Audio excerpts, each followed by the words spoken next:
Thanks, Jesse. Many of us take for granted the simplest sounds we make. Our next story is one of courage and perseverance. Aphasia is a communication disorder that affects both language and speech.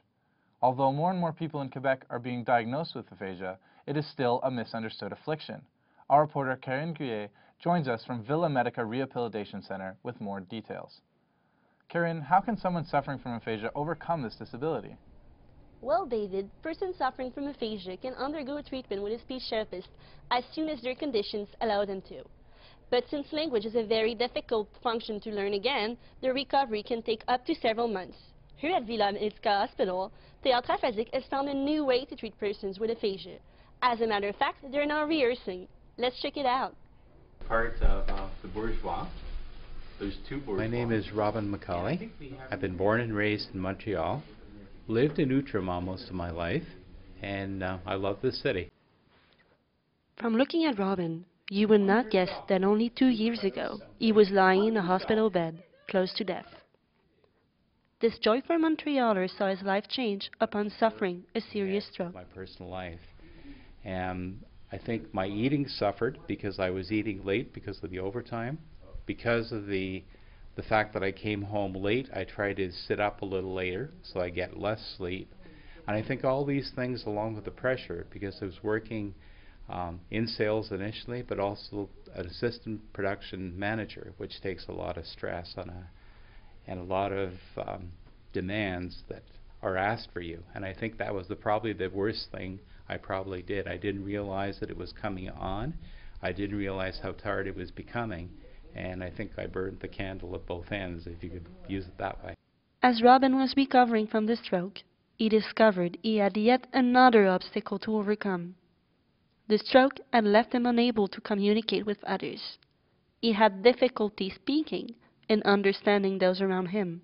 August of 2009 that I was affected by this, and it was a close call because 3 days in intensive care, you think about your options and what are you going to make it.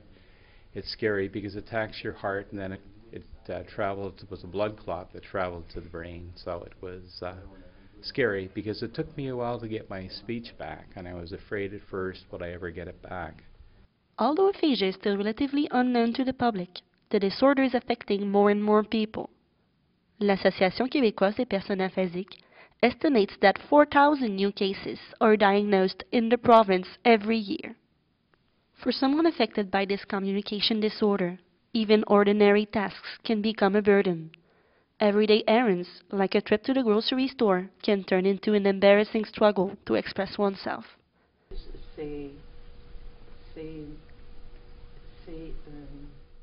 The inability to interact with others can become frustrating and even discouraging. As a result, many aphasics cut themselves from the world surrounding them. It is precisely to break that vicious cycle of social isolation that the Théâtre Aphasique was created almost 20 years ago. Alors, le Théâtre Aphasique, c'est un organisme qui œuvre auprès des personnes aphasiques puis qui utilise le théâtre et l'art dramatique pour faire de la réadaptation puis de la réinsertion sociale des personnes aphasiques. Théâtre Aphasique was created by speech therapist Anne-Marie Théroux in 1992. For her, it was the bringing together of two passions. Côté became involved after being inspired by Théroux, her former roommate. She too believes that theater can be therapeutic. Au départ, le théâtre, ce que ça va permettre de rencontrer d'autres gens, de continuer de travailler la parole, même si c'est avec difficulté, même si ça coule pas naturellement. Le fait de continuer toujours de travailler, puis en plus d'apprendre des textes, donc il y a un travail de mémorisation, de travail d'articulation. Alors c'est certain que ça ne peut qu'améliorer. Ça peut toujours bien plus améliorer ça que de rester à la maison puis rien faire. Since its inception, the theater has not only gone to win praise for its productions, but also various prizes from the Ministry of Health and from the Quebec Office for Handicapped Persons. The troupe are currently on their 8th production, but have presented their plays to audience hundreds of times. Instead of isolating the actors, aphasia has in fact broadened their horizons by bringing their plays to the international stage. Putting together such a show is a time-consuming process. The troupe is constantly rehearsing. It can take up to a year before a show is ready to be presented to the public. But the Aphasique actors are guided by professionals, directors, costume designers, and set makers. But directing Aphasique actors can prove to be a difficult but rewarding experience. Those people are amateurs, so basically we're not like as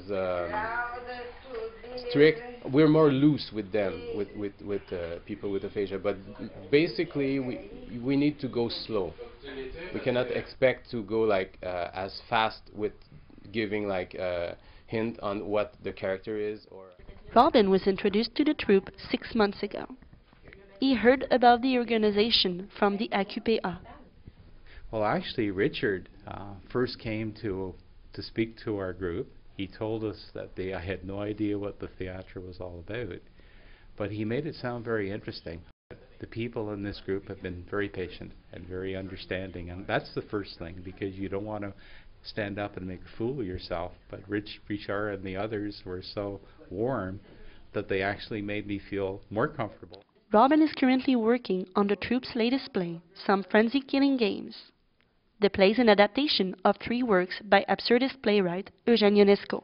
at first I wanted to do a play about isolation. The fact that what you don't understand, you put that away and you just ignore the problem.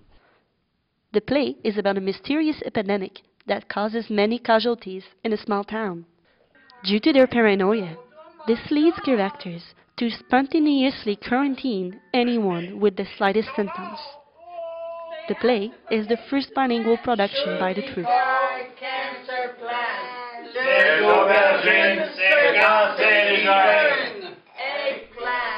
We have participants which are there ever since the beginning of Théâtre Aphasique. So through the years, they wanted new things to do, push away limits. So these are new limits to push for them and for me as well. I'm still trying to get my French back, and this group has helped me to do that because it's given me the confidence. So many of them have been very gentle with me in the sense coming in. I didn't know what to expect, but they've given me more confidence to speak French, to realize that those words will come back to me again. Theatre has not only helped Robin improve his communication skills, it also has helped him see his disorder in a new way. Aphasia has not isolated Robin. It has given him a new life. It's changed me. It's given me a new appreciation of what it is to be alive. And when I got out of St. Mary's, I said, well, I'm +8 days on the other side of my life, because that first night when I put my head on the pillow, I thought maybe this is the end of my life. So it really taught me the importance of living each day. And that's what I do each now. Because I have today, I don't know how much longer I have, but I'm going to try to do my best. My weight is down. I'm in better condition than I was. I can run for a bus quickly, which is something I couldn't do 2 years ago, or 2.5 years ago. So I've been more attentive to my hours, the friends that I keep, and it's woke me up to the things that I need to realize. Well, I'm intrigued. When can I catch the next showing? Well, David, no dates have been set up for the next representation of the play, but it has already been presented dozens of times, including venues at McGill University and Université de Montréal. For more information about the play, you can still log on onto Théâtre Aphasique's website.